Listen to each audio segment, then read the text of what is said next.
Community 10 बजे 10 minute में आपका स्वागत है। सबसे पहले बात कर लेते हैं एग्री मार्केट में आज कहां पर सबसे ज़्यादा हलचल है। 10 बड़ी कमोडिटी, वहां पर क्या खबरें हैं, किस तरह की कल क्लोजिंग हुई थी, ये भी आपको अपडेट दे दे। जीरा 25,500 के आसपास है।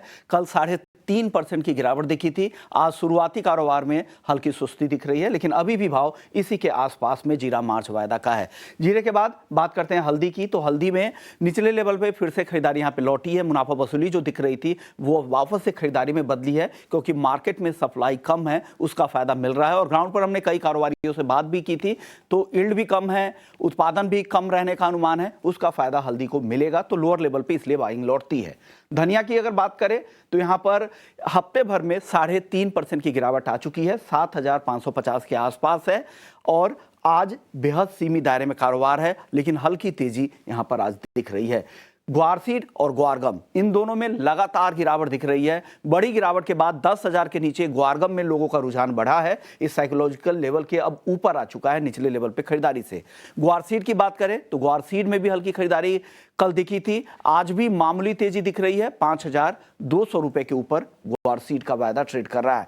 कैस्टर की बात करें तो कैस्टर में 5,800 के आसपास यहां पर है। यहां पर भी खरीदारी का ट्रेंड वायदा में भी वापस से दिख रहा है, और हाजिर में तो लगातार यहां पे खरीदारी धीरे धीरे बढ़ी रही है। कैस्टर के बाद सनफ्लावर ऑयल की बात करें तो यहां पर दायरे में कारोबार हो रहा है। 845 रुपए के आसपास हल्की तेजी यहां पर दिख रही है। कपास और कपास खली, कल के सत्र में हल्की तेजी यहां पर दिखी, रिकवरी की कोशिश हो रही थी। 2450 तक कपास खली गया और 1485 रुपए के आसपास एनसीडीएक्स पर कपास का अप्रैल वायदा गया था। तो ये अपडेट कपास और कपास खली को लेकर। लेकिन मेंथा ऑयल में लगातार यहां पर अब बिकवाली दिख रही है। हालांकि मार्केट में सप्लाई जरूर कम है, लेकिन वायदा में यहां पर लगातार कमजोरी का रुख है, या कह सकते हैं कि यहां मुनाफा वसूली दिख रही है। अब 900 रुपए के नीचे मेंथा ऑयल का वायदा ट्रेड कर रहा है। चलिए, हमारे साथ ट्रेडबुल सिक्योरिटीज से भाविक पटेल भी है। भाविक, बहुत बहुत शुक्रिया आपका।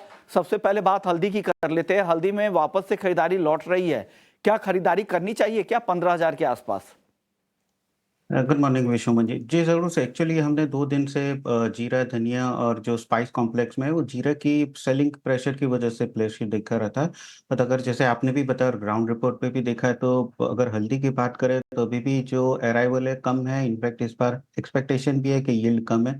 मुझे लग रहा है कि प्राइस वापस से ऊपर जा सकते हैं, तो कोई भी डिप मिलता है अराउंड 14,750 के करीब तो बाय कर सकते हैं 15,200 के टारगेट के लिए, और स्टॉप लॉस रख सकते हैं 14,500 का।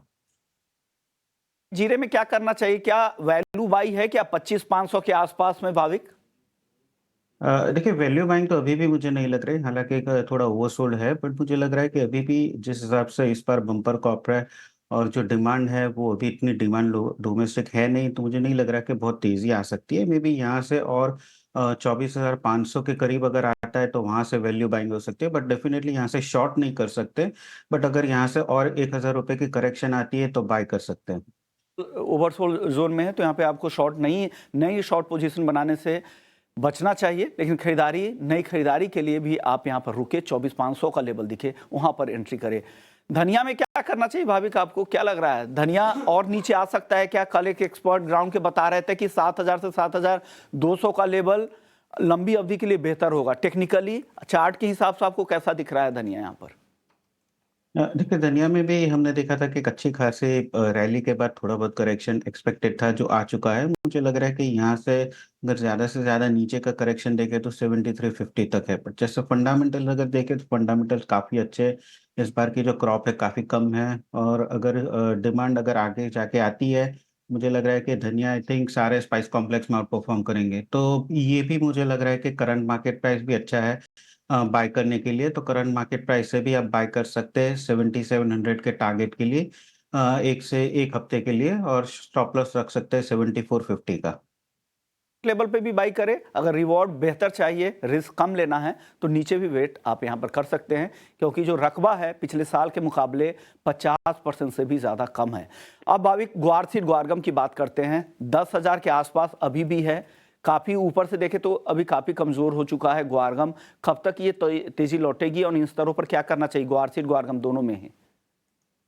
देखिए टेक्निकली अभी भी वीक ही लग रहा है। फंडामेंटली हम देखें तो प्रॉब्लम ये है कि डिमांड जो है वो आ नहीं रही है, तो उसकी वजह से प्राइसेस जो है वो कमज़ोर हैं। हालाँकि इस बार जो क्रॉप की यील्ड है वो भी एक्सपेक्टेशन कम है, बट वो प्राइस में दिख नहीं रही है। तो मुझे लग रहा है कि ओवरऑल जब तक आई थिंक पुअर सीड की बात करें तो 5400 के ऊपर नहीं जाता, तब तक सेल ऑन राइज की रणनीति रखनी चाहिए। तो मैं कंफर्टेबल नहीं हूँ यहाँ से बाय करने के लिए। अभी भी मुझे लग रहा है नीचे 5150 से 5000 का लेवल आ सकता है, वहाँ से एक बार बाय कर सकते हैं।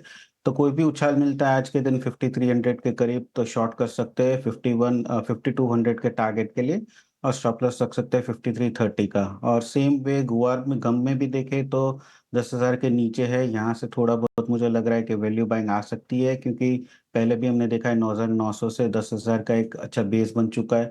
तो गुआर गम में मेरी बाइंग की रिकमेंड होगी 10,300 के टारगेट के लिए, और स्टॉप लॉस रहेगा 9,950 का। कि यानी दोनों में बिकवाली की सलाह। यहाँ पर आपको जो बाउंस बैक दिखेगा, उछाल दिखेगा, वहाँ पर बेचकर ही जाए। ग्वारसीड आपको खरीदना है तो 5,000 से 5100 के बीच का जो रेंज दिखेगा वहाँ पर आप नई एंट्री करें, फिर लंबी अवधि का आप नजरिया रख सकते हैं। भाविक अब बताइए, कपास खली में कल हल्की रिकवरी दिख रही थी, आज फिर से दबाव दिख रहा है, वापस से 2400 की तरफ आ रहा है, क्या और गिरेगा क्या यहाँ से?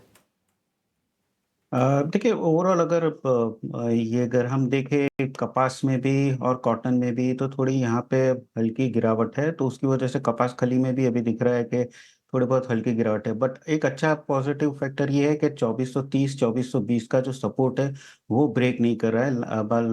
लगातार वहां से ही एक हम थोड़ा बहुत उछाल देख रहे हैं। मुझे लग रहा है कि वो अच्छे एक लेवल है बाय करने के लिए। तो थोड़ा भी आज 2450 के करीब आता आता है तो बाय कर सकते हैं 2500 के टारगेट के लिए, और 2420 का स्टॉप लॉस रख सकते हैं। मेजर सेलिंग मुझे लग रही है जब 2400 के नीचे जाएगा तो ही मेजर सेलिंग दिखेगी। भाविक फटाफट से गोल्ड सिल्वर में बताइए, काफी गिरावट आ चुकी है, क्या करना चाहिए इन दोनों काउंटर में आज?